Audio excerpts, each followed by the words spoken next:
Dr. Phillip Raclyn grew up in Brooklyn, New York, and attended Brooklyn College for 6.5 years, spending his time playing Frisbee, getting stoned, and trying to stay out of the Vietnam War.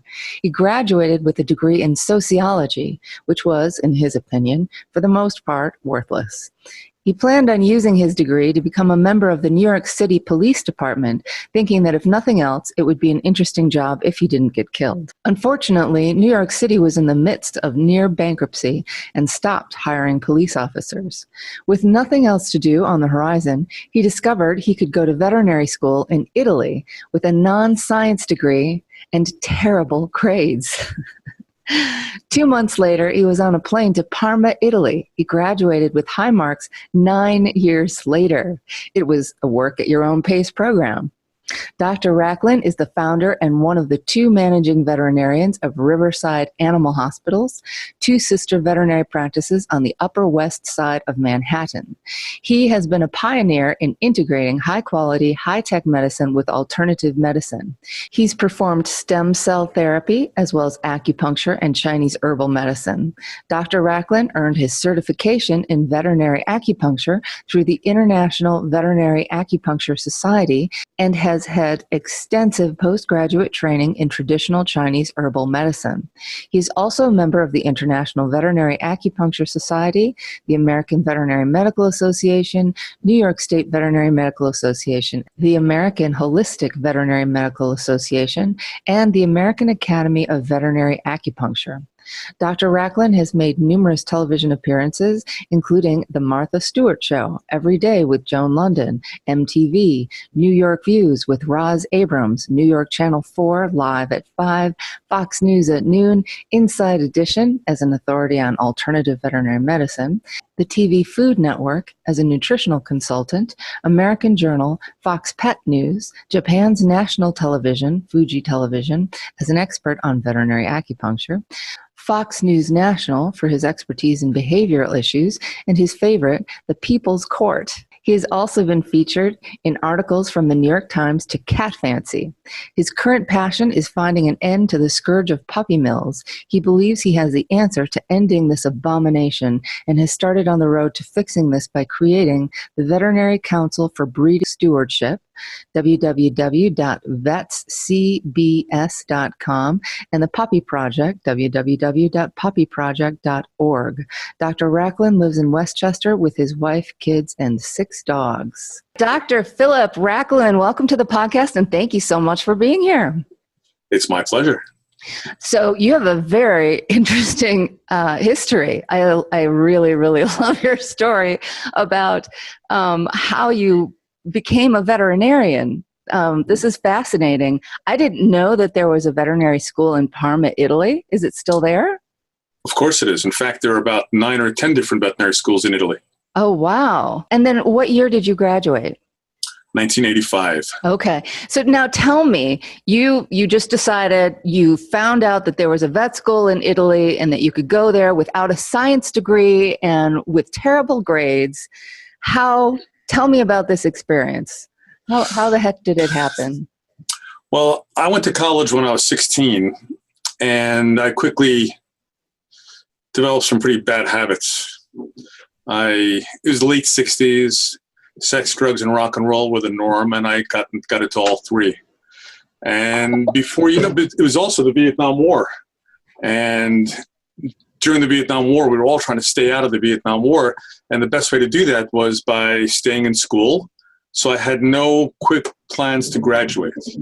So I was taking the silliest, easiest courses you could take: the psychology of American film, sociology of the American family, any kind of bullshit courses you could take, I took them. Especially if it was pass-fail, it was even better. That just meant I had to show up and I'd pass. So 6 years later, I'm still in college. And I did manage to stay out of Vietnam. And I had a job working in a human hospital. And I was getting paid $5 an hour, which at the time seemed like a lot of money. And I was a clerk working on one of the surgical wards. And I'm looking around and I'm seeing the nurses. I'm seeing these nurses, they're making $25,000 a year, and I was making $5 an hour. And I'm thinking, these nurses, they're not any smarter than I am. They're just more disciplined than I am. And I said, if they can do it, I can do it. So I decided I was going to be a nurse. So I started applying to nursing schools, and unfortunately, I had never taken a science course in all the 6 years in college because that actually would have required some work. Right.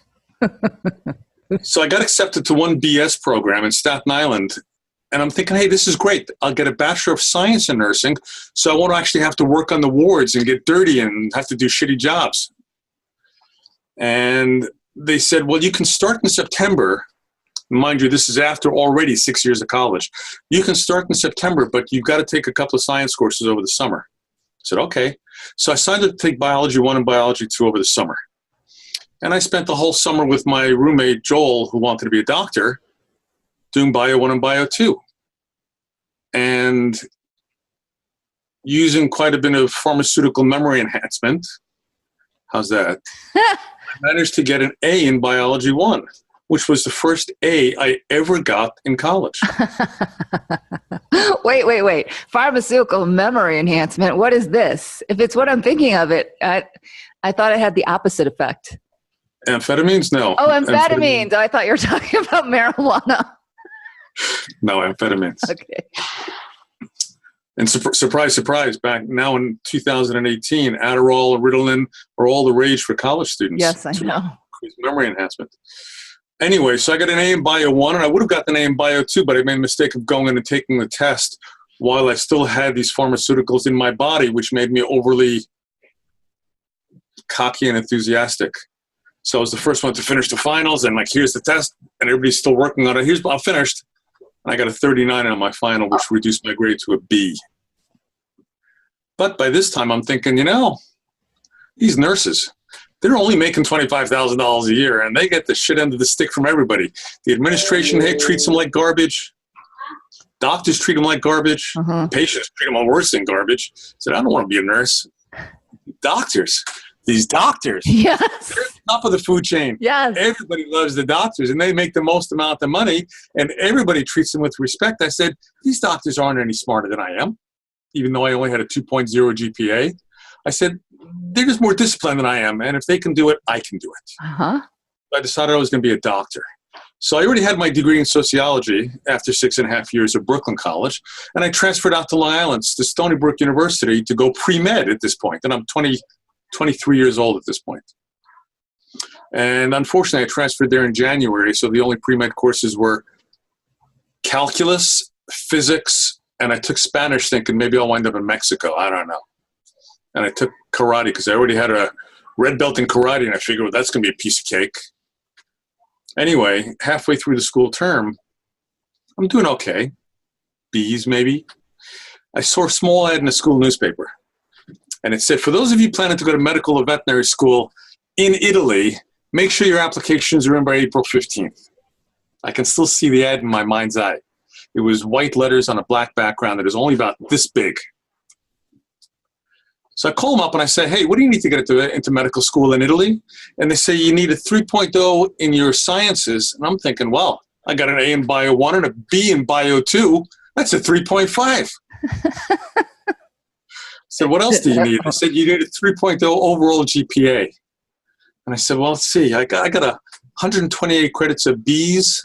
I got 128 credits of C's and D's. That means I did some quick math. I need 128 credits of A's to have a 3.0 overall GPA. I said, well, that's not going to work. And I said, what else do you need? They said, you need a 600 on your medical boards. I said, what are medical boards? I said, forget it. I said, how about veterinary school? And they said, you need 2 years of college. And I said, which 2 years of college? And they said, any 2 years of college. And I said, well, what courses? And they said, any courses. I'm thinking, so far, so good. I said, well, what grades? And they said, any grades. And I said, wait a second. I've got a degree. I've got a real Bachelor of Arts degree in sociology from a real American university. Are you telling me that I can go to Italy and go to veterinary school now?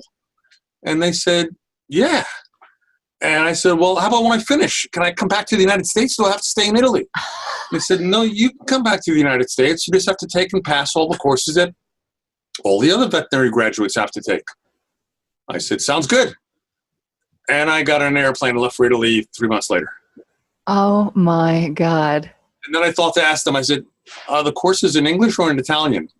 Oh, they're in Italian. Oh, what? And I don't speak Italian. I didn't speak Italian at the time. Well, So that's why I got into veterinary school. oh, okay. Wow. Okay. And of course, I landed eventually in Perugia in Italy, where they have a university for foreigners, where foreigners go there to learn the language, right? Uh-huh. So I went there and I had some adventures on the way.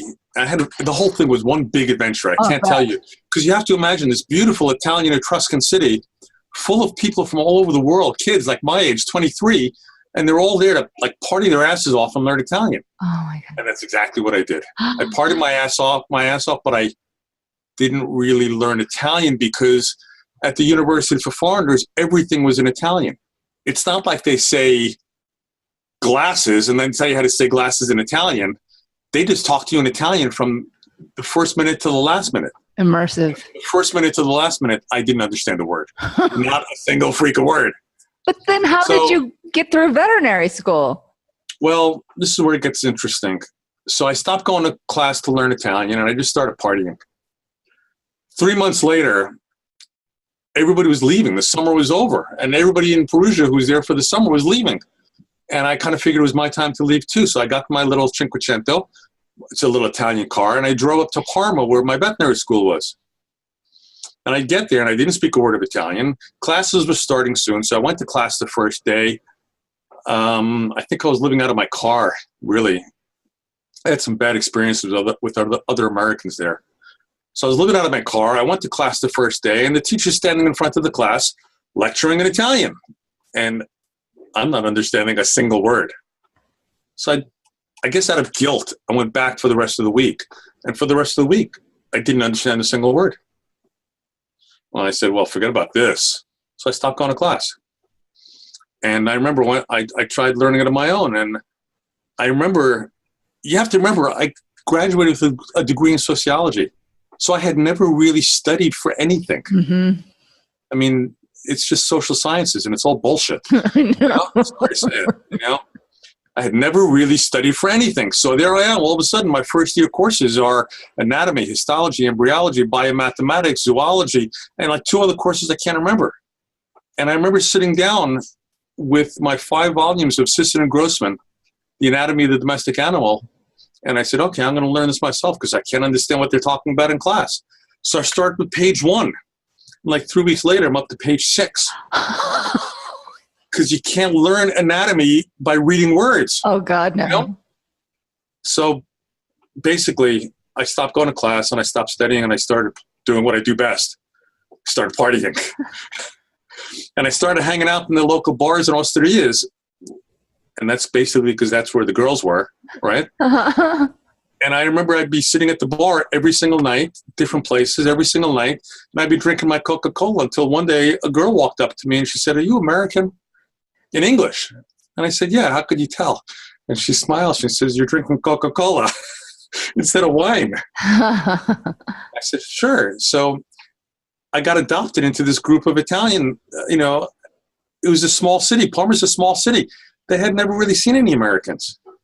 And I became like their pet American, which was fine with me because there were some beautiful girls in the group and it was a wild and crazy bunch.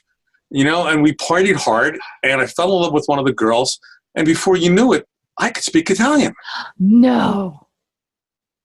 Let me tell you, there is nothing that gives you as much incentive to learn a foreign language as a male's desire to have sex. Oh, my God. So before you know it, I could speak Italian. So great. But, the year went by, and all of a sudden it's time to take your tests. Because in Italy, the system's different. You go to class all year, and then you take 1 test per class. Ooh. 1 test. And it's an oral test. You sit down with the professor, and he asks you questions. Oh, my. Which is intimidating, especially if you can't speak Italian very well. And it's even more intimidating if you haven't studied or gone to class. So I'm leaving out a lot of the big adventures I had there for the sake of brevity. So, but it's time to take my test. And I haven't studied for anything. And like, what do I do now? Do I go back to America with my tail between my legs and say I couldn't do it? So my friend Bruce helped me understand that I could go in and take the test. Nonetheless, even though I didn't know nearly anything, he helped me study for about 3 weeks, one course, Anatomy 1. I just didn't have enough time to study the circulatory system. So I studied muscles and bones, once again with the help of pharmaceutical enhancement. I studied the muscles, the bones, and some other things, and I didn't study the circulatory system. So I did okay when he asked me about the muscles and bones. Then he asked me about the circulation of the heart, which I didn't even look at. Oh, my God. And remember, I'm sitting opposite the professor. He's looking me in the eye, and he's asking me these questions about the circulatory system, and I just, like, made it up. I made it up on the spot. I drew a picture of a heart, like something out of a cartoon, and I said, the blood goes here, and then it goes there. And he looks at me and says, where did you learn that? I said, in a book. He said, what book? I said, an American book. And he says, no, I'm not going to be able to pass you. I'm sorry, you know. But the good thing about the system in Italy is if you fail the test, you can come back and take it again a month later. Oh, my gosh. And if you fail it again, you take it a month later. And you can keep taking it until you pass. Of course, every time you take it, you get different questions. Uh-huh. So I went back to my friend Bruce, and once again, with the help of pharmaceutical enhancement, I studied my ass off for 3 weeks. I went back 3 weeks later. I took the anatomy test, same professor, and the second time you take it, they're a little harder on you because they know that you've screwed up the first time. And I aced it. Oh. I aced the test, and I remember walking out of there thinking to myself, I can do this. I can do this. I took one of the hardest tests of the first year, and I aced it. I can do this. And the great thing about being a school in Italy was that it was work at your own pace. You had to pass 52 examinations to get your degree. And you can take them more or less in any order, especially if you fall behind like I did. You can take them in any order you want to. So, for instance, you can study for 6 months and take your pharmacology exam. Or you can study for 1 month and take your animal husbandry exam, which was perfect for me because I had never learned how to study effectively. I was learning as I went. So to make a long story short, and I really shouldn't admit this, but I'm not actually ashamed of it. I'm actually proud of it. I never went back to class. Yeah. I taught myself to be a veterinarian. Right. I never went back to class ever. Yep. I found out what the teachers wanted us to know. Uh-huh. I used 2 or 3 different reference books. And I got class notes, and I never failed the test. Oh my gosh. So, okay. So medical schools, at least in the United States, you don't have to go to class, but veterinary schools in the United States, you have to be in class every day. I wouldn't know. Yeah, I'm telling you.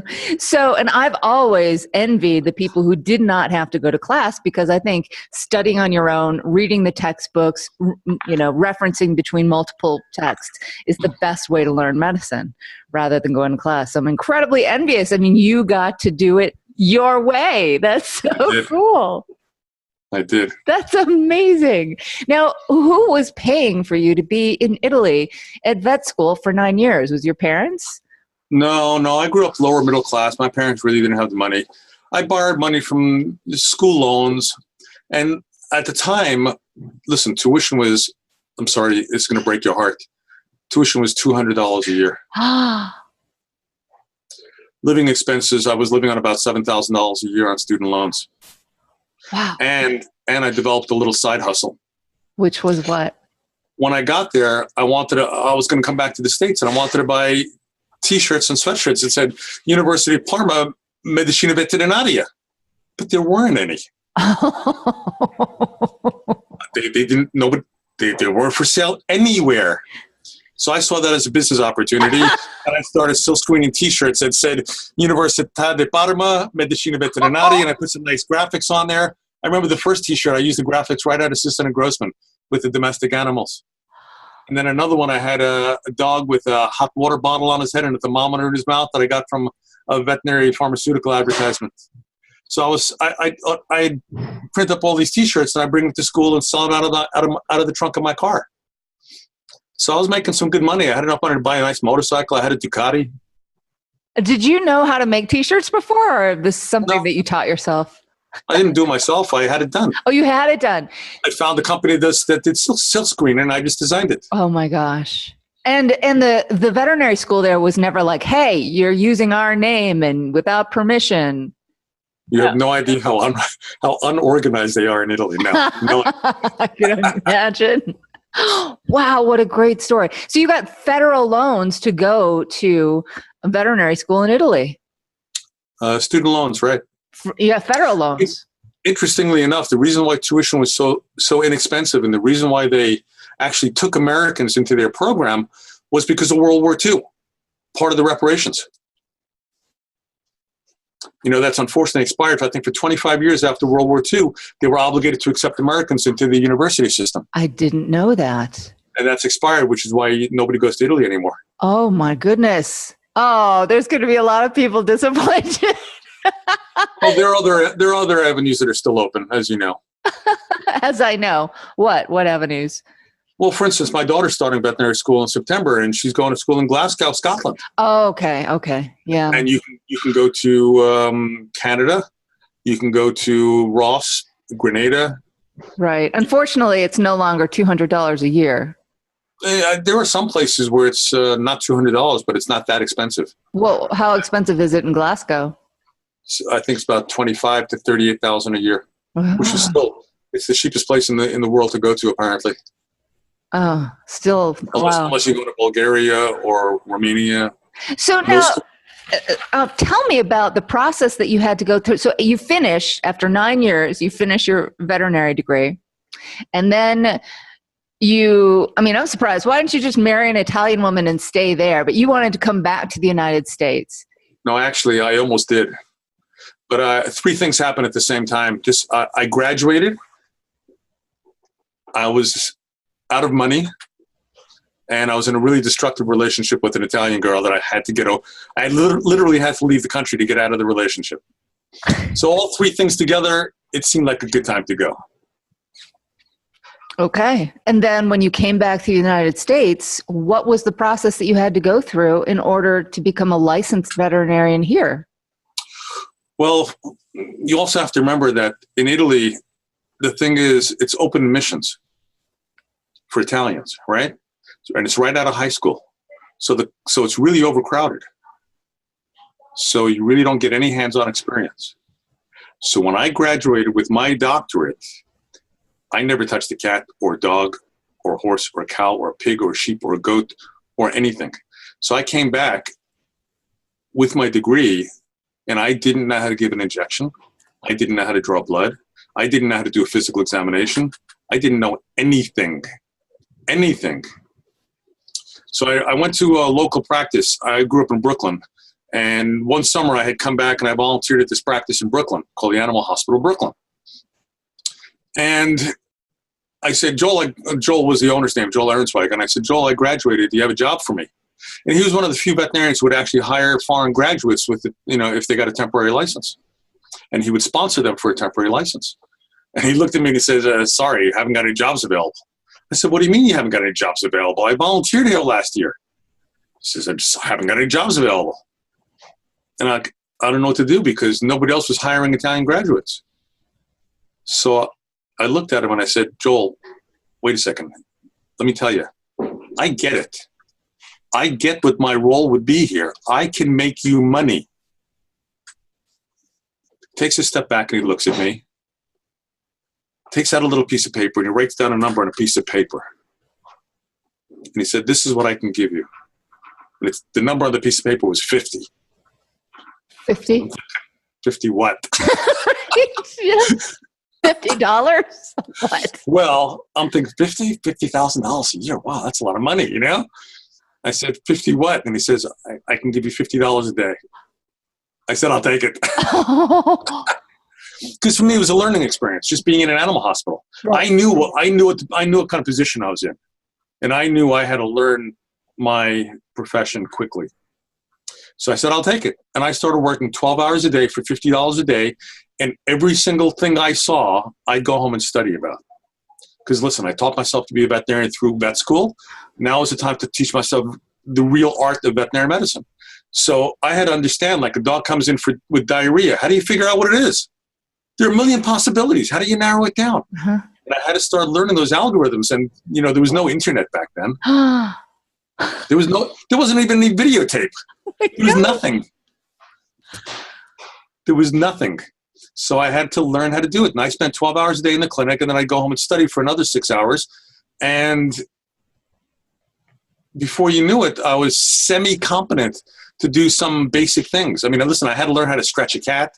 I had to learn how to give injections. I had to learn how to do all these things while I'm learning medicine. So here's where the story gets interesting. This guy had 5 clinics and was driving a Rolls Royce, right? Oh, those were the good old days. I don't know about that because he eventually wound up losing them all for tax evasion. Oh. But he had one practice in Manhattan called Riverside Animal Hospital that he bought from somebody else, never had the money to develop it, and he put me up there. He just put me up there by myself on a temporary license. And the only thing I was good at, listen, I was good at talking with people, and I was good at, like, not screwing up.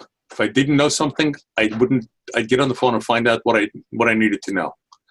So literally, I'd be in the exam room sometimes, and I'd see something, and I don't know what it is, but I pretended I did, and I'd just say, excuse me a second, I have to pick up a phone call. I'd walk outside. I'd call up my friend Keith, who's a veterinarian, and I'd say, hey, Keith, I got this thing in the room. What do I do with it? And he'd tell me what to do. I'd go back in the room, and I said, okay, where were we? Oh, this is what we need to do. And we do it, So I can honestly say that I was really scared of making mistakes, and I didn't make any mistakes. Never killed an animal needlessly, never made things worse, always just told people, let's do this first and then we'll do that, Mm-hmm. Anyway, so I'm still on my temporary license, trying to pass my boards. I had failed my boards once because the boards are designed for American graduates and American students, and especially in New York, they're designed for Cornell graduates. So I failed the boards the first time. I think I failed them the second time. My temporary license was running out. And then I get a phone call when I'm coming back from taking the boards. And Joel says, don't go into work tomorrow. We're closing the practice. I said, what do you mean you're closing the practice? But it's a busy practice. People are coming in to see me. They like me. I'm busy. He says, we're not making any money. I said, well, wait a second. You're just going to close it down? He said, yeah. I said, what are you going to do with all the equipment? He says, we're going to bring it down to Brooklyn and put it in the other hospital. I said, well, wait a second. Don't do anything yet. Don't do anything. I'll come down and talk to you today.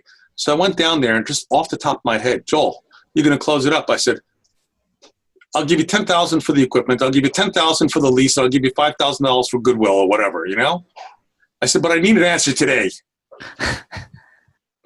He says, let me talk to my business partner. He gets back to me like an hour later. He says, okay, but we need to close the deal today. Okay. I go to my mother and I say, hey, Mom, can you lend me $25,000? She says, for what? I said, to buy a practice. She says, but you don't have a license. I said, let me worry about that. So I said, call Uncle Al. He's my uncle who's a lawyer, to draw up the papers. And so he drew up the papers. She lent me the $25,000, and I bought the practice without a license.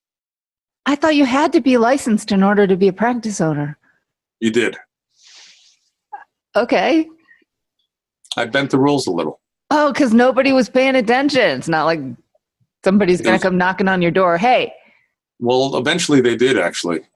But what I did was I hired veterinarians to work there. I worked under the temporary license until I lost my temporary license. And then I had to hire veterinarians. And I'd hire veterinarians to come in and work the practice while I would do everything from answer the phones to sweep up and clean cages and everything else. Okay, but then how did you get your license? And it took me between learning how to own a business, because I had never owned a business before either. Oh my God. And learning how to be a veterinarian, because I was still very, very bad at being a veterinarian, It took me a while, and I had to study for the boards. And studying for the national boards, the CCTs, and the New York State boards was really overwhelming. And I almost had I'm like the most emotionally stable person you can possibly know, and I almost had a breakdown. What's the CCT? CCT is the clinical competency test, which was required by many states back then. Okay. So then in the midst of everything, oh God, in the midst of everything, one of the veterinarians working for me started blackmailing me. extorting, I guess is the right word, telling me that she knew it was illegal for me to own the practice. And if I didn't give her half of the practice, she was going to take me to the New York State office of whatever it was, and I was going to lose everything. So you remember when I told you that there were no video cameras back then? Yeah. They had just come out with the first handheld video camera. And? So I bought the first handheld video camera, put it into a little carry bag, went to Radio Shack and bought a wireless microphone, right, that I put in my sleeve, and I started setting up meetings with this veterinarian, trying to get her to admit that she was trying to extort money from me. Good story, right? Uh-huh. So we did this a number of times. All in the meantime, during all this is going on, I'm trying to study for my boards so I can finally pass my boards and run the practice myself and see clients by myself while I'm trying to keep the practice running. And when I say I bought the practice, I mean I bought 4 walls, concrete floors, no electricity. I mean we literally had one electrical cord going from the it was an apartment building, from the apartment building's vestibule into my office to run everything. You know, I'd make $1,000. I'd say, put up a wall. And they put up a wall, you know. So all in the midst of this, I started getting blackmailed by this woman. We follow her around and we start recording some conversations, and the quality was so bad, I could never have used it. But I don't know, it's almost enough to make me believe in God. Almost. I passed my boards. Congratulations. So I set up a meeting with her. This is one of the highlights of my life, I think. I set up a meeting with her in a diner, and I told her it was to discuss making her a partner. And I sat her down, and she starts talking, and I say, hold on a second, please. You know, I just want to tell you that, you know, what you're doing was extortion, right? Oh, no, it's not extortion. No, but you know something, all these meetings we've had, I've had somebody follow us to all the restaurants and all the meetings, and I've recorded every conversation we've had. And what I want you to do now is I want you to stand up, I want you to turn around, and I want you to walk out of here, and I never, ever want to even see your face again. And if I ever do see your face again, I'm going to take these tapes to the Attorney General and have you arrested for extortion. And I just sat back, let her digest it, and she stood up, she turned around, she walked out, and I never, ever saw her face again. Oh. The next day I went in and started seeing clients of my own, started building up my first practice. Wow. Oh my gosh. Okay. Have you ever been Myers-Briggs tested? I'm not sure what that is. It's like a personality profile. It's very common. A lot of vet schools will Myers-Briggs test their students before they start in the United States. Anyway, I'm thinking there's 4 letters. You should look it up. It's really fascinating. There's 4 letters, and the last letter, and it's like a dichotomy. So you can be a P or a J, and a P is somebody who never plans anything and flies by the seat of their pants. And I think that's you. That sounds familiar. Yeah, that's definitely you. That's awesome. I'm still doing it. I'm still doing it. Wow, and everything just works out. See, I'm a J, and I would have a nervous breakdown trying to live a life like that. I need everything to be planned out in advance. And no, you know why? Because then things go wrong, and it, you know, throws you for a loop. If you haven't got anything planned out, you don't expect anything. Oh my gosh, I wish I could be more like you. What an amazing story. And shame on her. You know, that's the thing. A lot of people, we go into vet school, at least nowadays. I don't know what it was like 30 years ago. I think 30 years ago, a lot of men were going into veterinary medicine because it was a way to own your own business and make good money. That wasn't that high? I have no idea. I have no idea. I think you have to remember, I have no idea. I was never pre-vet. Even when I was in vet school, I was an outcast. You were an outcast? Right. Because you didn't speak Italian fluently? Oh, no, I was an outcast among the Americans there. Why? The Italians loved me. Huh? The Italians loved me. I was an outcast among the Americans. Why? Because all the Americans there, and there were about 40, maybe 50 Americans in Parma, they were all there because they couldn't get into vet school in America. Oh. And they weren't happy. They were bitter. They're thinking, I got to be in this third world country. Where's my McDonald's? This sucks, you know? And they were really angry and bitter about being in veterinary school in Italy. And I was like happy as a clam. I'm in Italy and I'm in veterinary school. Holy shit, you know? And you didn't seem to be trying as hard as they were, I bet. And I certainly wasn't trying as hard. And I wasn't worried about it either. I had money from student loans. Wow. Yeah, but what was I saying? Anyway. But you know what they say? You know what they say? And I was really living this in Italy. It doesn't matter how fast you're going as long as you're going forward. Mm-hmm. You know? And in my career as a veterinary student in Italy, there was no real time constraint. And I was constantly taking examinations and passing them slowly, but I was passing them. And I knew that sooner or later I'd finish. I finished 9 years later, you know, when I was 32, but I finished. And as you were going through all this that you had to go through after you got back to the States, you know, having these 3 board exams to pass, you know, learning your clinical skills, running your own, buying and running your own practice, and being blackmailed. And you were just like, well, one day at a time. What else can you do? I don't know. Have a nervous breakdown. Leave the country, go live in some other, some other place, some other country. Maybe, I don't know, Bali. Well, it's funny you say that because that's exactly what happened. I felt myself close to having a breakdown at a certain point during the blackmail. And at this point, I had one doctor who was blackmailing me, and one receptionist, and one janitor, I guess. And this girl who I had a little summer fling with called me from Israel and told me she needed me. And I said, okay. And I got her, I needed to get away. I went to Israel for 6 weeks. And I just said, please just make sure the practice is standing when I get back. And I just walked away for 6 weeks. And I came back, passed my boards, took care of the extortion, and that was it. Who took care of your practice while you were gone? The one doctor who was extorting me, she thought it was going to be her. So she was working really hard. Oh, that's perfect. Perfect. But this is what I was going to say. You know, people who go into veterinary medicine today, they're very idealistic. My perception is they're very idealistic, and they have a lot of integrity, and we get out and we think that everybody else is like us, but they're not. Here was this woman trying to blackmail you. Well, I don't know about the integrity part. You know, listen, I've known enough doctors, lawyers, and Indian chiefs in my life to know that integrity has nothing to do with the profession you go into. Nothing. Even veterinary medicine, you think I'm wrong about what I'm saying? Even today? Yes, even today. That's my opinion. Yeah. But I'm a cynic, you know. I've been screwed over too many times as recently as 2 weeks ago. So I can't talk about that because it's corporate. Oh boy. Well, I don't know. I feel like the personality profile of most people going into veterinary medicine today, I mean, because you think about it, like you look at veterinary medicine, you know, this is not the profession that you go into if you want to be rich. You would go and be a human doctor instead.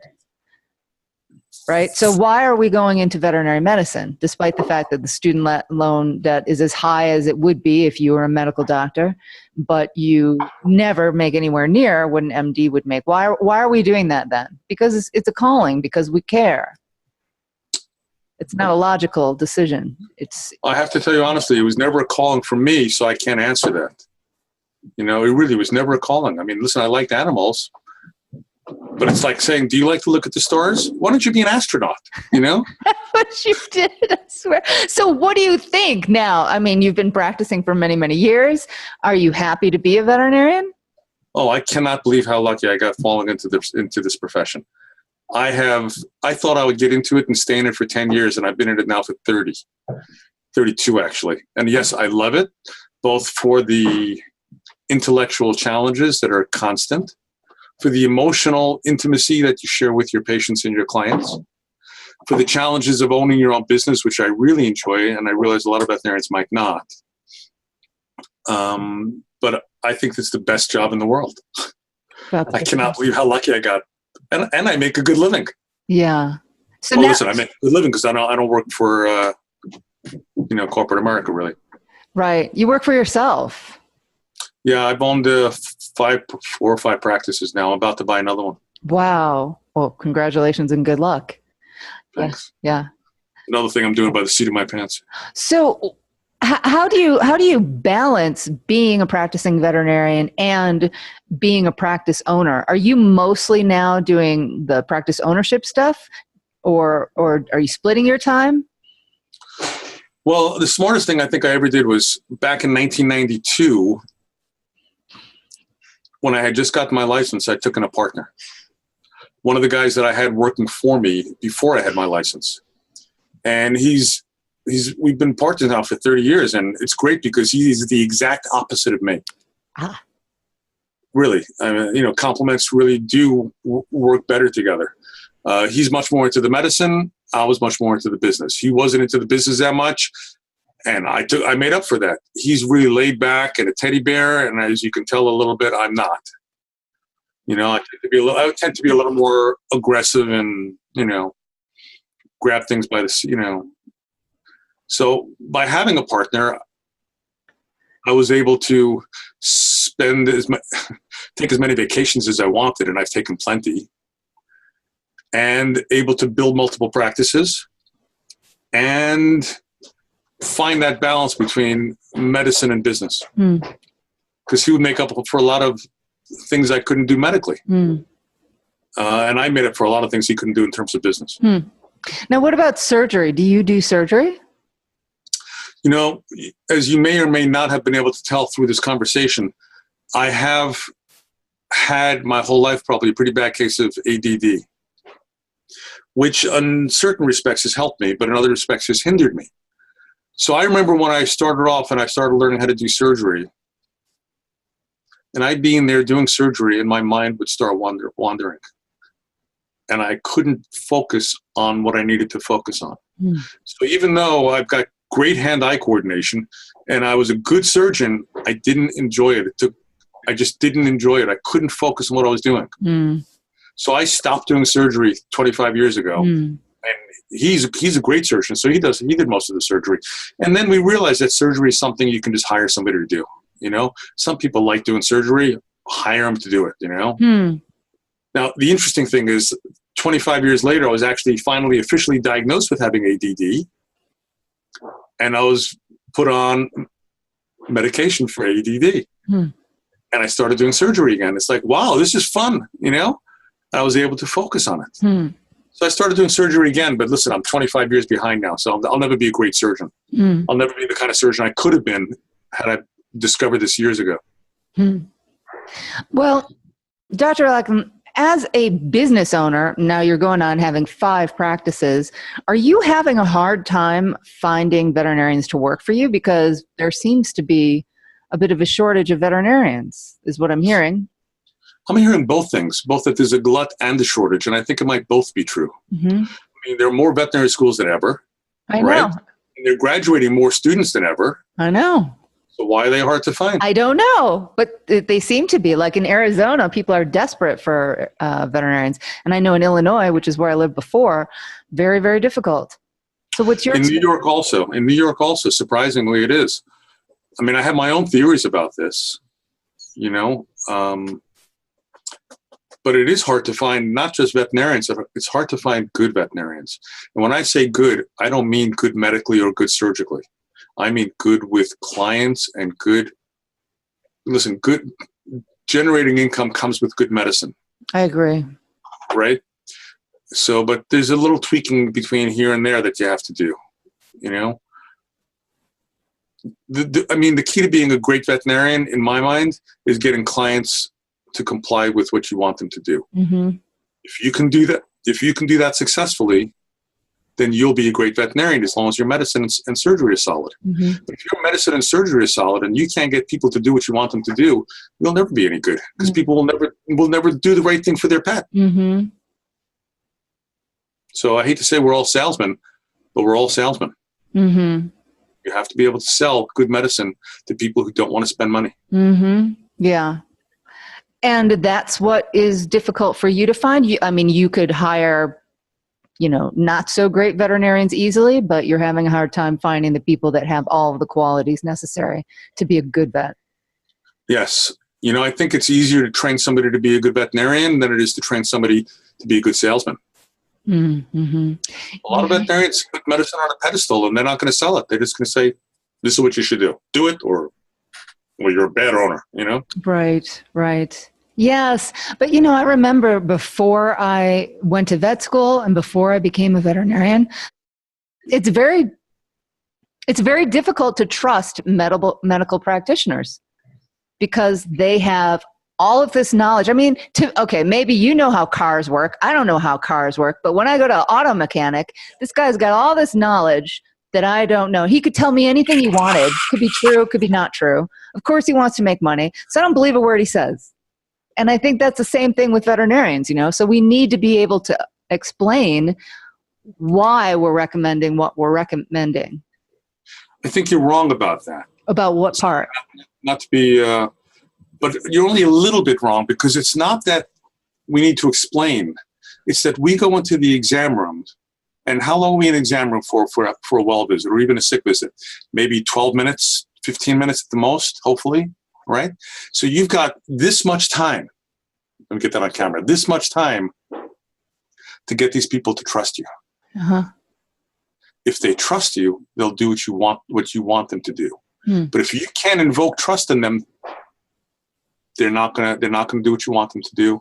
They're gonna go home. They're gonna think about it. They're gonna ask their friend who has a dog. They're gonna ask their cousin whose brother-in-law is a veterinarian, or they have a groomer. They'll ask their groomer. But if they trust you, they'll just say, "Go right ahead, Dr. Raclyn. If that's what you got to do it." Okay. So the skill that you need is to be able to build rapport quickly. Yes, that's the. It's funny. Every time I interview a veterinarian, and I shouldn't say this because you're going to disperse it, but every time I interview a veterinarian for a job, I ask the same question. And I say, what is the most important thing you need to be able to do as a veterinarian? And nobody gets it right, because nobody gets it right. And the answer is you have to be able to build a bond of trust and confidence with the people you're working with. Mm-hmm. Because if you can't do that, you're going to fail in everything. Mm. Do you have any tips for how someone might work on this very essential skill?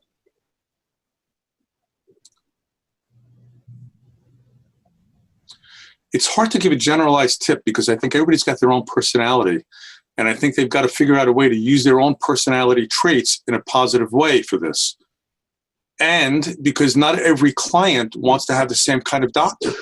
Some clients want doctors who tell them what to do. Other clients want doctors who ask them, what do you want to do? Mm-hmm. Other clients want to be part of the process and others don't.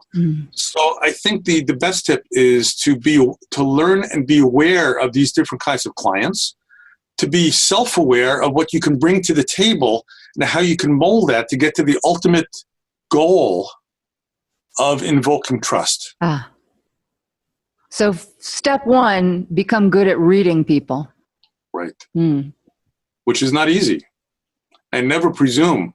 Never presume. Yes.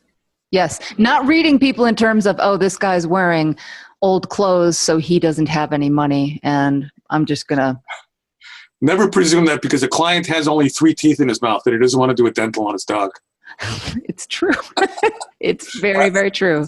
Right? Yeah. I've seen those too. I've seen those clients too. So we're not talking about reading people based on what they look like, what they're wearing, what car they drove, but based on your initial interactions with them, their body language, their tone of voice, the words they're using. Yeah, and that's the art of it, really. You have to presume from the beginning that they love their pet and they'll spend anything until proven otherwise. And you have to presume one of 2 things. Either they want to be part of the process or you want them to tell them what to do. And that's where you have to feel them out a little bit. Well, let me ask you this. I mean, you've been practicing for so many years now. You've seen, I'm sure, a lot of changes in terms of client demographics. My guess would be that older clients tend to just want the doctor to tell them what to do. Whereas the younger clients tend to want to get the recommendation, look it up on Google, talk about it with their friends, and then ask 100 more questions. Am I right? Well, I see where you're coming from, because the attitude about doctors and professionals in general have changed dramatically in the last 30, 40 years. Yes. We're no longer gods, right? Yeah. And I think that's a good thing. But I'll tweak that a little bit. And I'll tell you that it's not so much young or old. And I hate to be disparaging. I don't want this to sound disparaging. But my feeling is that clients who are intellectually challenged want the doctors to tell them what to do. They don't want to have to make these kind of decisions. They just want you to tell me what I have to do, and I'll tell you if I can afford it. Or tell me what I have to do, and I'll tell you, and then tell me how I can pay for it. You know, clients who are smarter and more computer savvy might want to do some background research. But even so, you know, I mean, everybody who's under 30 now knows how to do computer research with Dr. Google. But that doesn't mean that they're capable of interpreting what they find. Oh, that's for sure. Yeah, that's for sure. I mean, I remember trying to do it myself before I went to vet school, trying to look stuff up. My mother had rheumatoid arthritis, so I was always doing research on the internet. It was pointless, you know. I had no way to interpret if what I was reading was true or even what it actually meant. I know.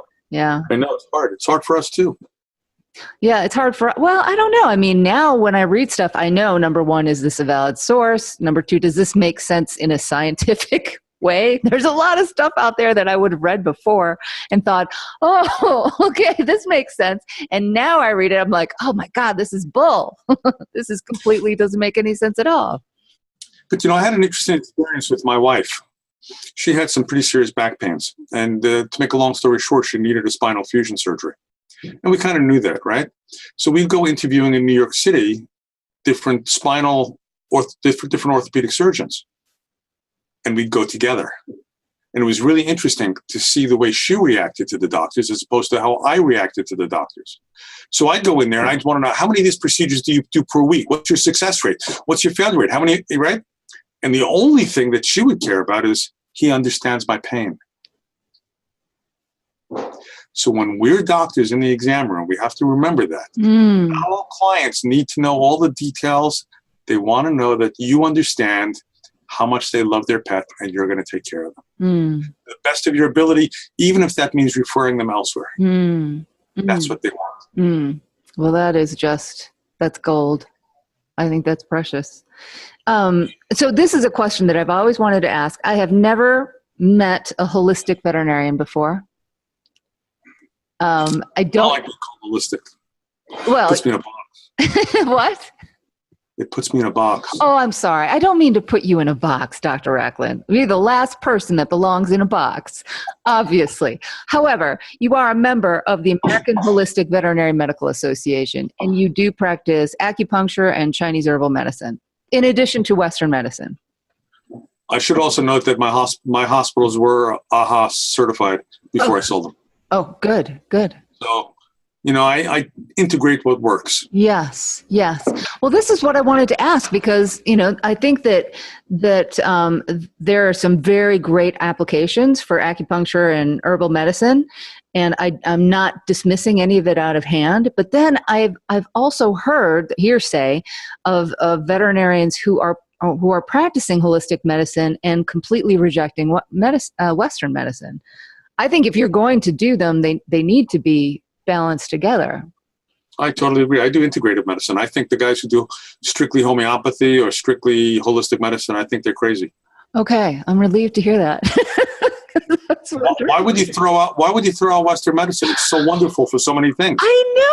I met this woman who works at a gallery in Sedona, and she has a cat with hyperthyroidism, and she was telling me her holistic vet was having a hard time managing his hyperthyroidism with herbs and whatever. And I thought, do you know there's a pill? She was very suspicious of me. So I don't know who this holistic veterinarian was. Huh? You should have been holistic and put her on YD. Well, I told her that too. There's a food too. But no, she was very suspicious. Oh, commercial dog food or commercial cat food and medicines from evil pharmaceutical companies. So I'm just wondering, like, who was this holistic vet who was, you know, not talking some sense into this cat owner? There are a lot of vets out there like that. And listen, there are a lot of great vets who do holistic medicine also. I believe it. I got to tell you, I haven't seen that many great vets who do only holistic medicine, though. That's what I would wonder. Yeah, that's just my opinion, mind you. No, I agree with your opinion.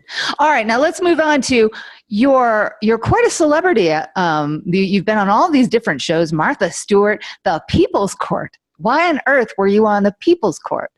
Did you watch that one? No, I don't watch TV, and no. Oh, it's on the website. It's on the website. You have to watch it. Oh, okay. I'll check it out. But so just tell me, like, why were you on The People's Court? This woman brought her dog in that was paralyzed. And I gave her some options. One of the options was to keep the dog in the hospital on fluids and steroids. This is probably 15 years ago. Fluids and steroids, which she chose to do.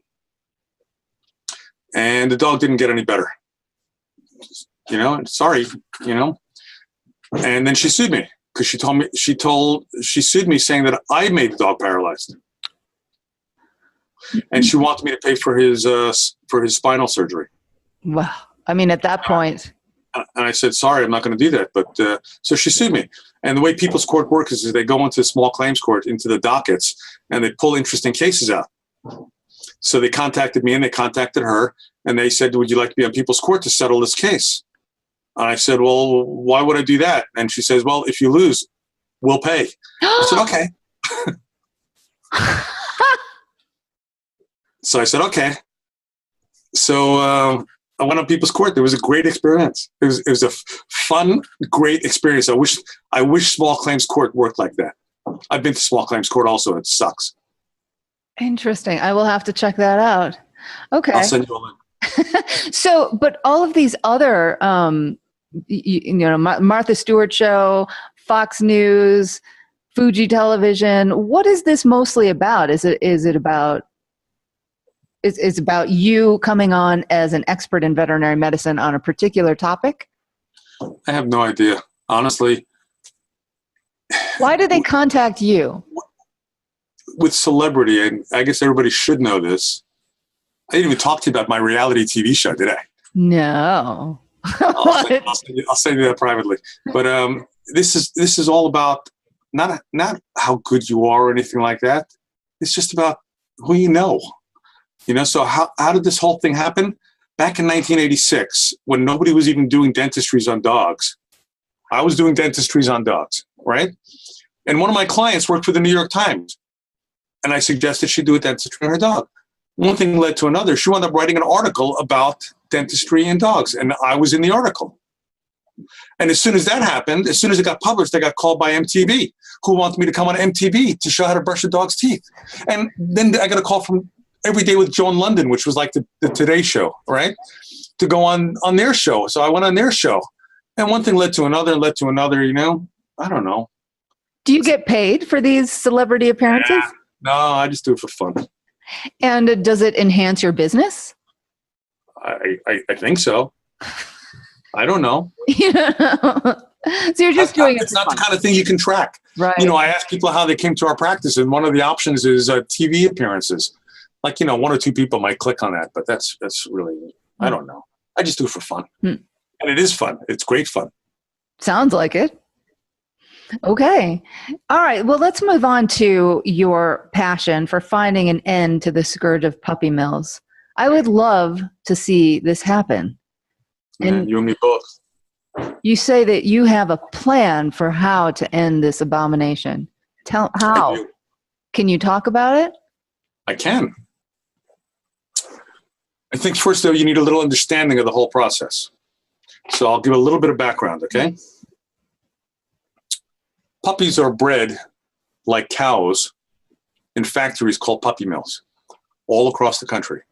Some of them are really big and some of them are really small. These puppies are bred without any kind of consideration either for their genetics or for the puppies or the bitches and studs' well-being. And they're kept in dirty cages. I don't have to give you the whole thing. You've seen pictures, hopefully, online about how disgusting most of these puppy mills are.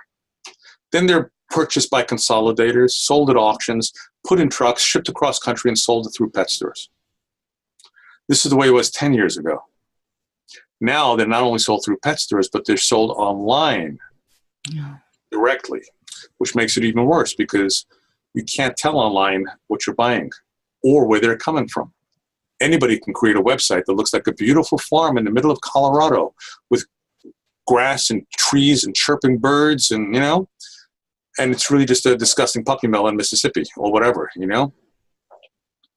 So if you understand the way the system works, you understand that the pet stores are the end of the supply chain. And the pet stores are what allow the puppy mills to sell their product, and I'm saying product on purpose, sell their product to the public. So what happens is a big truck drives up, delivers maybe 50 puppies to a pet store. These puppies are sold for maybe $100 each. If it's a rare breed, maybe $200. They're taken in, kept in cages. Some of the puppies are sick. Some of them die while they're in the pet store. Some of them get sold immediately, and they'll buy a puppy for $100 and sell it for $2,000, $3,000 in urban areas like New York or Chicago. That's a huge markup. But not all the puppies sell quickly. And it's the profits they make from the sales that they do make that subsidizes the cost of caring for the puppies that don't get sold. Because the puppies that don't get sold, they keep eating. They need vaccinations, veterinary care. They need space. They need air conditioning and heating. They need labor. So there's a cost for keeping these puppies in the store. And those costs are paid from the crazy profits that are made from selling just a few puppies quickly. So it's a very delicate balance that they're finding. And all we have to do is interfere with that balance. We veterinarians understand better than most what happens when somebody tries taking a piece of our business. We've seen what happens when flea and tick product sales went online. We all lost a lot of money. And what did we have to do? We're losing money now from the sale of pharmaceuticals online. You probably just read that Walmart's going to start having small vaccine clinics in their Walmarts. So we're losing all these money to third parties.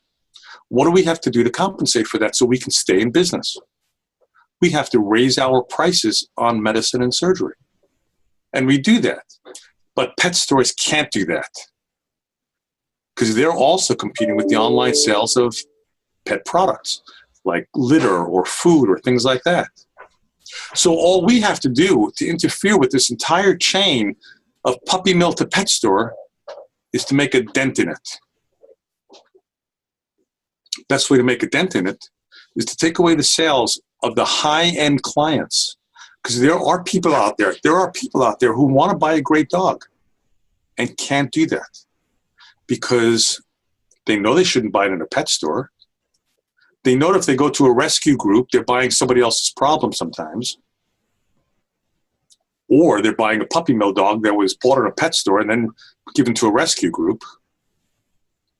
So they go online and they try to find a great puppy or a great breeder online. And it's next to impossible to do that because everybody says they're a great breeder. And if they're more than an hour away from your house, you're not driving out to Tennessee to see that facility or that person's home. So what do people do? So I'm telling you, in New York City, in my practice where I have a highly educated, relatively wealthy clientele, I ask every new owner with a puppy, where'd you get your dog from? Oh, I got him online from a breeder. Oh, how'd you find the breeder? I Googled, Well, how do you know anything? Oh, I looked at their website. And you realize that even the smartest, well-educated, wealthy people can't find good breeders. Why not? Because most of the good breeders are in rural communities. They're really good at breeding dogs and not really good at marketing. And they haven't got access to the people in urban areas. So it seemed like a simple solution. Why don't we create a certification process for great breeders? Veterinary approved. Veterinary approved. And then I thought, wait a second, something like this must exist already. It's not like I just discovered black holes. No. So I look on the American Kennel Club website. And yeah, they have a breeder of merit program. I said, that's it. And then you look at the requirements to be a breeder of merit. And you know what they are? You have to show your dogs at AKC shows. You have to have your dogs registered with the AKC. It's all AKC this, AKC that, AKC everything. It has nothing to do with how good a breeder you are. Nothing to do with it. And then I learned that the AKC is actually profiting from puppy mills. How? By selling registrations to puppy mills. Apparently, and the numbers vary here, but between 50 and 75% of the AKC's income comes from selling pedigree registrations to puppy mills. Oh my God. You can Google it. Just Google Humane Society Puppy Mills AKC and you'll find it. So let's create a certification process. And if nothing else, it'll weed out the really poor breeders. So I had recently taken an online course for veterinary forensics, and I thought, well, if I can get certified in veterinary forensics online, then I can certify breeders online. Yeah. Great. So I put together a certification program, and I started recruiting veterinarians to be part of the Veterinary Council for Breed Stewardship. And together we created a certification process. Great. Once you have a certification process, then you've got to give these people who are great breeders the opportunity to market their puppies to the public. Mm. So besides the website, which is, by the way, www.vetcbs.com, which is for the Veterinary Council for Breed Stewardship, we created a second website called the puppyproject.org or puppyproject.org. And this is where certified breeders can sell to the public, and only certified breeders. So if you're looking for a purebred Maine, whatever, some kind of, make up a dog, a dachshund. If you're looking for a great dachshund from a certified breeder, just go to the Puppy Project, and you can be assured that the person selling their puppy on the website went through a certification process created by veterinarians, has had their house inspected, has been educated, and vaccinates according to the way we want to vaccinate, and doesn't send their owners, the new owners, home with these crazy. All of us veterinarians have seen these crazy breeders with their crazy requests not to vaccinate against this, and don't believe anything your veterinarian tells you, and just come bring your dog back to me if you need surgery, I'll do it. You know? Oh my God, yeah. You're not going to get any of that. You're going to get a certified breeder who's gone through the certification process, vaccinates the way that veterinarians recommend, and so forth, so on and so forth. And if we can even take 10% of the sales away from pet stores, it'll make a big enough dent in their business model that they won't be able to continue selling puppies, because they're not going to make as much profit from those few puppies that they do sell. Mm. It's a big comprehensive plan. I'm trying to put it in 30 words or less. Okay?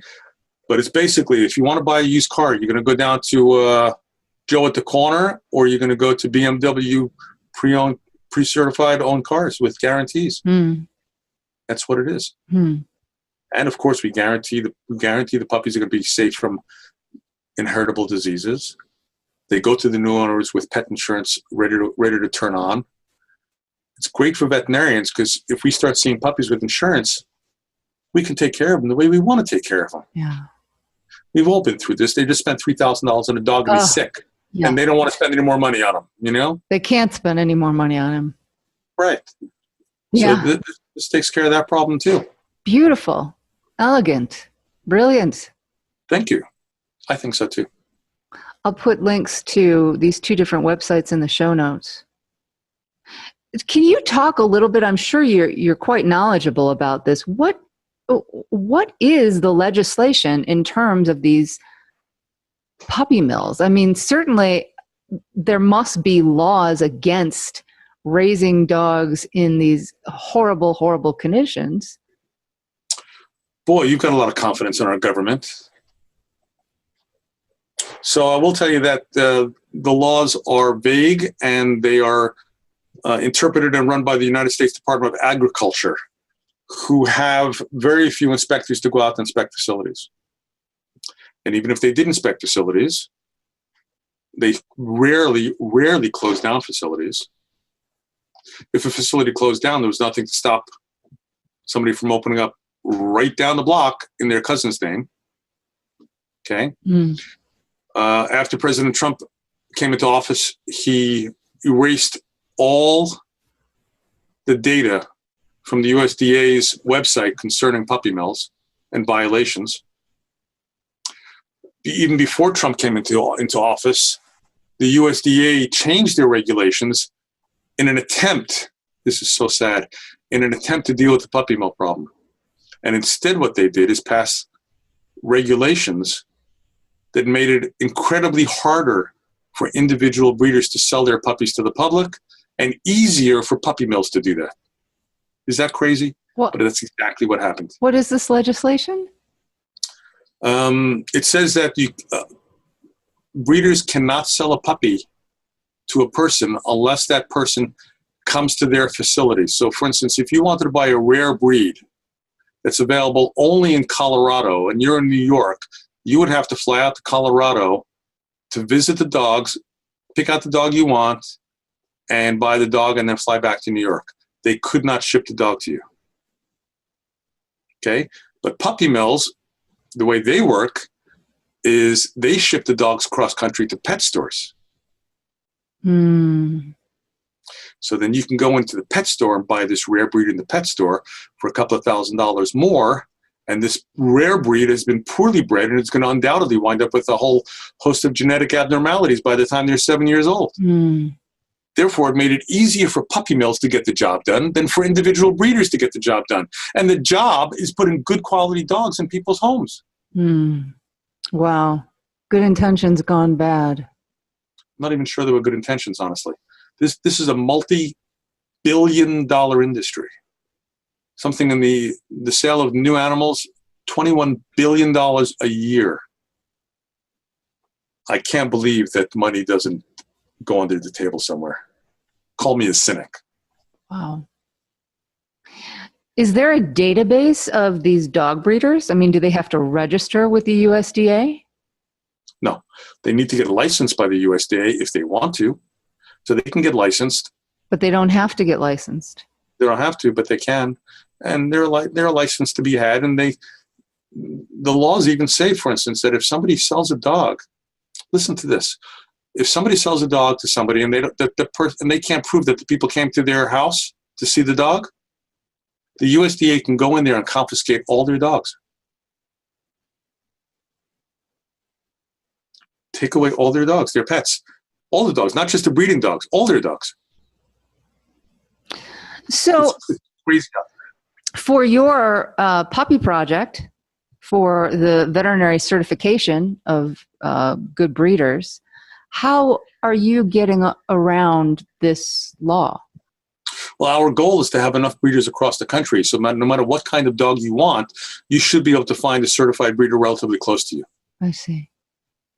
Okay. We're not there yet, and we're not there for mostly financial reasons. This is an epic undertaking, and it requires a lot of money, which we haven't got, unfortunately. I've already spent a lot of my own money on this. Yes, I wanted to ask you, is this like a 501c? Can people This is not. This is not. Okay. This is, and I am not ashamed to say this at all, this is a for-profit venture. And my goal here is for veterinarians around the country to become part owners of this corporation. I would love to share the wealth with veterinarians around the country because we're getting screwed left and right in every other sort of way. So here's our opportunity to take a piece of somebody else's pie instead of just complaining about people constantly taking a piece of our pie. Take a piece of the bad people pie, the bad people's pie. No. Well, taking away the pie from the puppy mills. Yeah, yes. The bad people. Yes. Yeah, let's starve them. I agree. They don't deserve to be running this. I mean, no. It's a multi-billion-dollar, and there are live animals at stake here. There are puppies at stake here. And the people running it have absolutely no consideration for the puppies. Or even worse, the dogs who stay in the puppy mills as breeding bitches and studs. They live miserable, miserable lives. I think about them all the time. And I think all veterinarians across the country are aware of the problem, and nobody knows what they can do about it. Nobody knows what they can do about it because until now there was nothing to do except complain. Complaining never gets anywhere. Well, finally there is something to do. Get involved with what we're doing. So, as a business model, how would this work for a veterinarian who wanted to get involved? Well, first of all, reach out to us because a big part of the process involves strength in numbers. having veterinarians across the country who support this. Mm-hmm. For instance, on my website at Yorktown Animal Hospital, I have a page that says, thinking about getting a new puppy? And it explains exactly how to get a new puppy and how not to get a new puppy. Nice. Number one. Number two is, if enough owners of practices, we need to support people who buy puppies on the puppy project.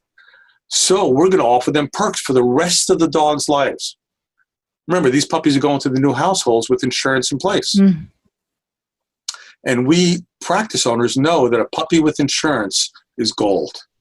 We can practice medicine the way we want to. We can treat them as though they're children, not dogs. We'll make money practicing good medicine. So all I want you to do for these puppies who come from the puppy project is take whatever the insurance company pays you. Don't make the new owners pay the 10%. Don't make them pay the exam fee. Don't worry, you'll make plenty of money anyway. Mm.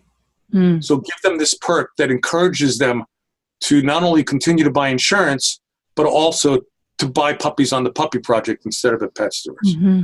We need veterinarians for that. We need veterinary technicians and even veterinary receptionists across the country so they can go out and inspect nearby breeders. Right now, we're doing video inspections. Mm. I'd like to have human inspections.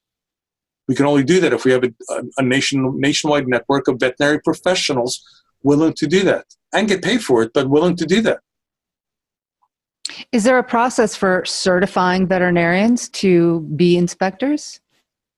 No, not yet. We don't expect veterinarians to have enough time to be inspectors. But I do know that many technicians and many veterinary assistants would be into this. Mm-hmm. And we'd put together a training process for them to be able to go into somebody's facility and understand whether it's a puppy mill or they're actually serious breeders. Mm. Wow. So imagine somebody applies to be a certified breeder. Right now we're doing video inspections, but I would like nothing better than to call up the animal hospital in their town, speak to the receptionist or the veterinary technician there and say, hey, I need you to go out and do an inspection for me. Here's the address. They go out, they do the inspection, they take photographs, everything gets documented. Mm. Why not? It's easy. Mm. Everybody profits. Mm-hmm. The tech makes some extra money. The place gets a first-hand inspection. The public knows that the place has been physically inspected. Mm.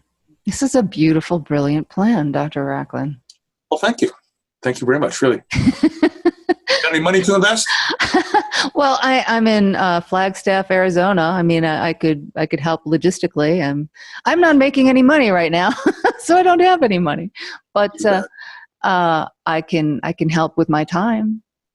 Your time is important. Certainly, it's the most valuable resource. I believe in, and I have some skills. I'm sure you do. That's why I'm talking to you today. Yeah, I would love to help. And also, there's a lot of people who raise money for good causes, and yet they're not 501c organizations, GoFundMe, Kickstarter, whatever. Have you thought about that? I can't talk about it now for SEC rules and regulations. Okay. But yes, I have thought about it. Okay. I cannot talk about it at the moment. Understood. Okay? Understood. I will let you know as soon as I can talk about it. I will tell you, though, that the world has been changed.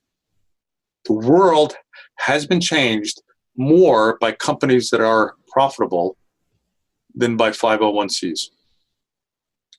Look at how Google, Apple, Facebook, just to name any number of them, have changed our world. Mm-hmm.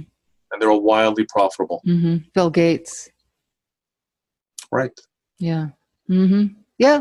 I mean, I don't think you have to be a 501c in order to be doing good work. I think that is a perception that some people have, but hopefully it's going away. There's nothing wrong with that with the 501c, but there are different models for everything. Well, right. I mean, veterinarians are by and large good people, but we're for profit. We need to make money. And I always thought that I always wanted to get veterinarians involved in this in a financial way because I wanted them to profit from the pet industry. I want veterinarians to profit from the puppy business. We should. We're the smartest guys in the room. Mm-hmm. We should be running this show. We should. And we're not. So my vision was always to have veterinarians across the country invest in the Puppy Project Corporation. Mm. So then when we're successful, you get dividends. Mm-hmm. Yep. And it's a win-win for everybody.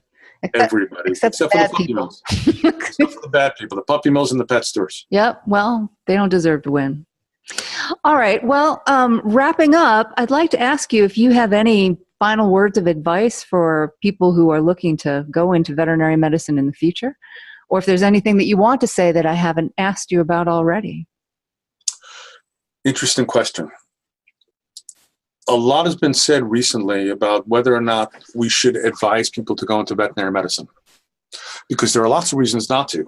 Highest rate of suicide, highest rate of depression, highest rate of unpaid student loans, highest rate of divorce, probably. I mean, if you graduate veterinary school in 2020, you're going to be $300,000 to $400,000 in debt. That means you'll never be able to buy a house. You'll never be able to buy a new car. You can't even get married because you're going to screw up your spouse's credit reports. So there's got to be something to counterbalance that. And what is there? What is there that counterbalances that? Puppies? Kittens? Yeah, wonderful. But is that enough? And the answer is, I honestly don't think it's enough. I don't. As I mentioned to you, my daughter's planning on going to veterinary school in Scotland, and I honestly counseled her against it. She's not going to be that far in debt because I'm going to be paying for half of it. But still, there are too many downsides to going into veterinary medicine today.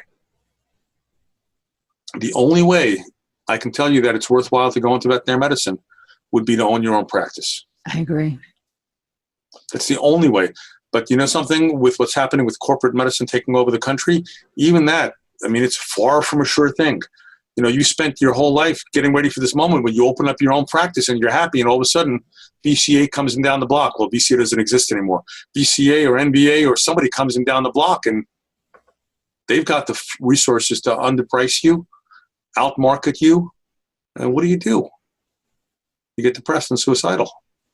So I'm honestly not sure it's a great profession to go into anymore, unless you're willing to put all this work, all these years of work and dedication, and go work for a corporation for $100,000 a year. And many people are. That's why the corporations are blooming, because they're finding plenty of people to work for them for $100,000, $125,000 a year. No worries, Mm-hmm. It's not a bad salary, but I'm not sure it's enough to pay back your student loans or even pay back your interest on what you've invested personally. Yeah. No, I think at that salary, which sounds like a great salary, but when if you're on a 10-year repayment plan and it's $3,000 a month, I'm sorry, $125,000 does not take you far enough. That's so before you have taxes. To be on IBR or pay as you go, and then you end up with, $300,000 left on your loans at the end of 20, 25 years that you have to pay taxes on. I was lucky. When I graduated veterinary school, I was $40,000 in debt. And to me, that seemed like an insurmountable amount of money, especially working for $50 a day, right? But I knew that I would never get out of that hole unless I owned my own practice. Mm-hmm. And I bought my own practice 1 year after graduating veterinary school. Mm-hmm. And I quickly climbed out of debt. So yeah, if you want to get out of debt, you have to own your own practice. You'll never get out of debt working for a corporation. No. And in fact, that's the goal. It's like indentured servitude.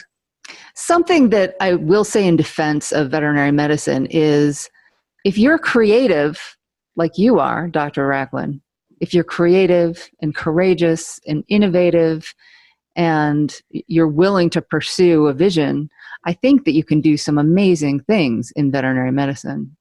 I think that there's more room in veterinary medicine than there is in human medicine to be innovative and to come up with unique solutions, such as you have come up with, to abolish puppy mills.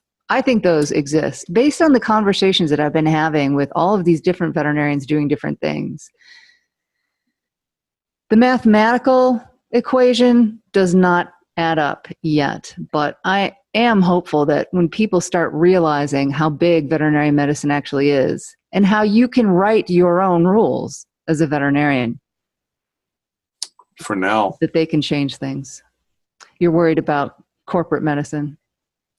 Corporate medicine and insurance companies writing the rules. Oh, you mean pet insurance? the way they do in human medicine? I love pet insurance, but yeah, I'm worried about them writing the rules. All the corporations. I mean, 30 years ago when I started, there was no corporation involved in veterinary medicine. Yeah. And now everything from education. Do you know, my daughter, she wants to be a radiologist. You know that you can't get a radiology internship or residency because the corporations are paying the universities to create residency programs only for them? No. Oh, yeah. What? Yep. Wait a minute. You're saying that the corporations are paying universities to create residency programs in radiology or other specialties as well? I can only tell you about radiology. In radiology. I've looked into that. And that those residents will be obligated to work for the corporation for a certain amount of time after they complete their residency. Okay. That was told to me by Dr. Victor Rendano, who owns eVet Diagnostics and is the radiology guru who used to be at Cornell University. I've heard that radiologists are far and few between now, veterinary radiologists. There are only 500 in the country, if that. Well, this is very disturbing. Is there anything hopeful we can say to people who want to become veterinarians? Because one thing I've learned is that you can't talk somebody out of wanting to become a veterinarian. And I do really think, I mean, people are going to continue to become veterinarians. What I am trying to do is to prevent them from being exploited and taken advantage of, and from going into this career blind and getting blindsided. I want to prepare them with all the information they need in order to be proactive and empowered. So is there anything positive you can say in that direction? There's a pregnant pause here, you know. I think part of the problem is that everybody's graduating so far in debt, and they'll do anything to get out of debt, which is why veterinarians go to work for these vaccine clinics like VIP clinics, which undermines our integrity and our profession. But I understand if you have to put dinner on the table, you have to do what you have to do. So I'll tell you, I think the entire system is very badly broken. And I think it was perhaps broken on purpose to create an indentured servitude class of employees for the corporations. Call me a cynic, right? But all of a sudden, all these corporate practices have no problems finding veterinarians to work 50 hours a week for $100,000 a year, $125,000 a year, generating large amounts of money for the corporation. We're all just pawns in this big game. I'm sorry, call me a cynic.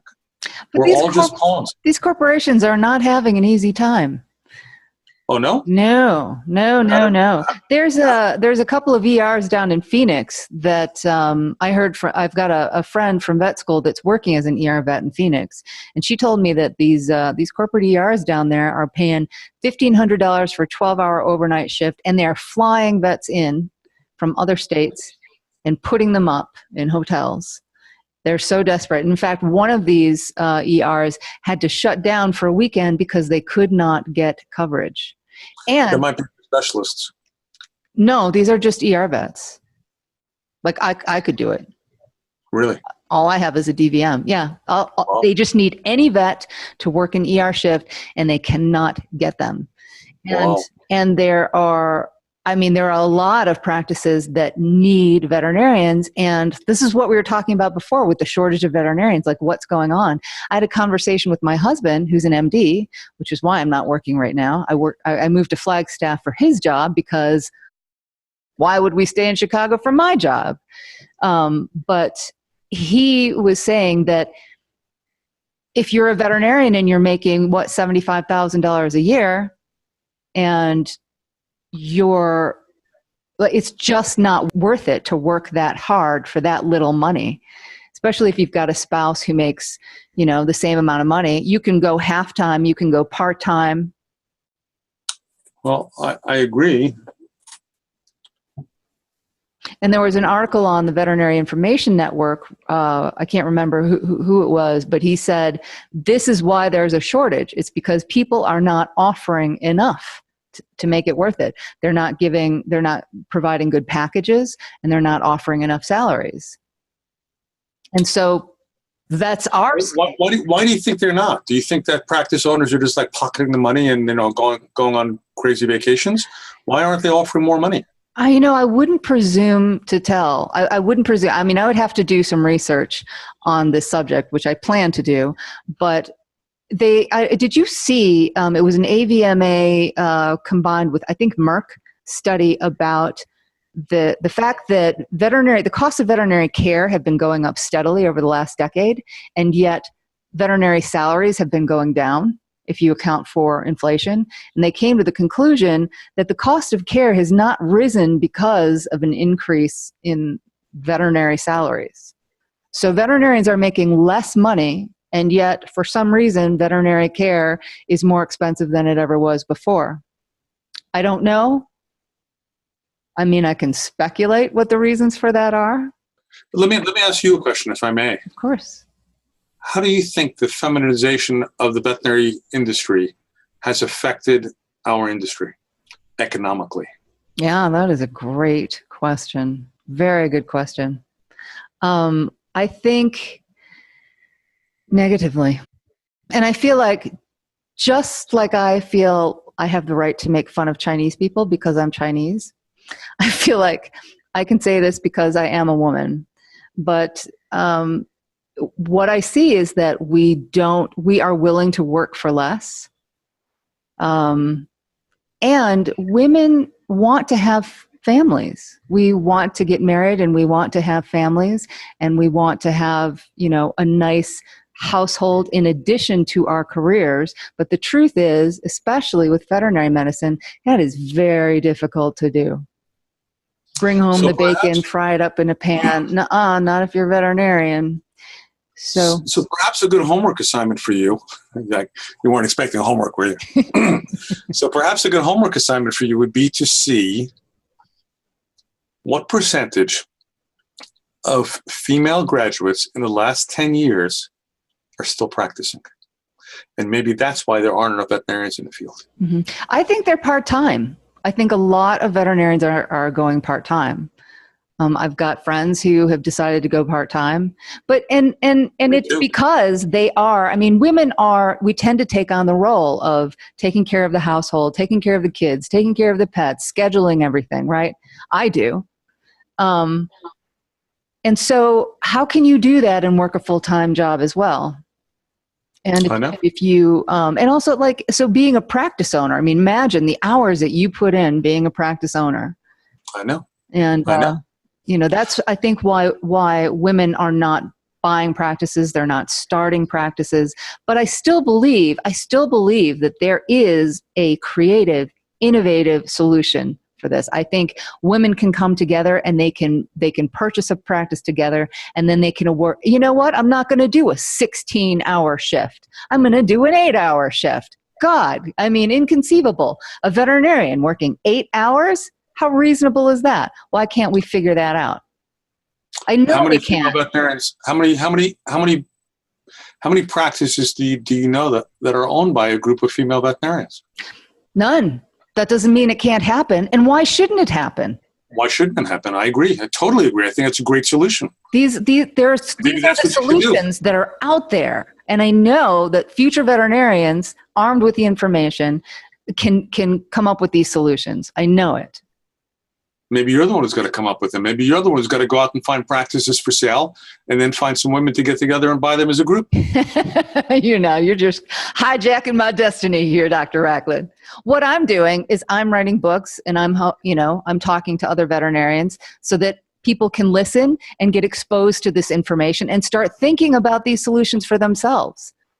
The solutions are going to come from the future veterinarians, but they need to know what's going on if they're going to come up with those solutions. You're right. Unfortunately, most future veterinarians have stars in their eyes and puppies in their eyes. I know. I know. But that's why I'm doing this. That's my vision, Dr. Raclyn. I hope you're successful. Thank you. I know what you should do. What? You should help me write a book about the puppy mill problem. I would be happy to. I would be absolutely happy to. I think that's Then we'll go on a book tour together. That is a great idea. Oh, that's a great idea. I've been thinking about it. That is a fantastic idea. Well, we'll talk about it some more offline. There you go. Okay. Well, what can people do to help you? If you're not a 501c and they can't make donations, can they just send you money anyway? I don't need money. I don't need money anyway. Are you talking about people who are in the veterinary profession or lay people? Let's say we're talking to mostly people who want to be veterinarians but aren't yet veterinarians. So is there anything they can do to help further your vision? Send me your name and contact information. Send it to webmaster@puppyproject.org. Okay. And let me know you're interested. And hopefully we'll become organized enough that we can eventually find something for you to do to help further the cause. Even if it's something like spreading the word, inspecting breeders' homes. Fantastic. Organizing paperwork. There's so much to do. Staying on top of people going through the certification process, helping people go through the certification process. Great. Things like that. Great. Awesome. I bet there would be a lot of people excited about that. I hope so. I hope so too. And what about if you are a veterinarian? Then definitely send me your contact information and let me know that you'd like to be involved. And I'll get back to you and let you know how you can be involved in a way that will not only not take up any of your time, but will hopefully make money for you. Okay, beautiful. All right. Well, Dr. Phillip Raclyn, thank you so much. It's been a really fun and interesting conversation. You blew my mind. I love this. So thank you. Thank you. It's been a pleasure for me as well.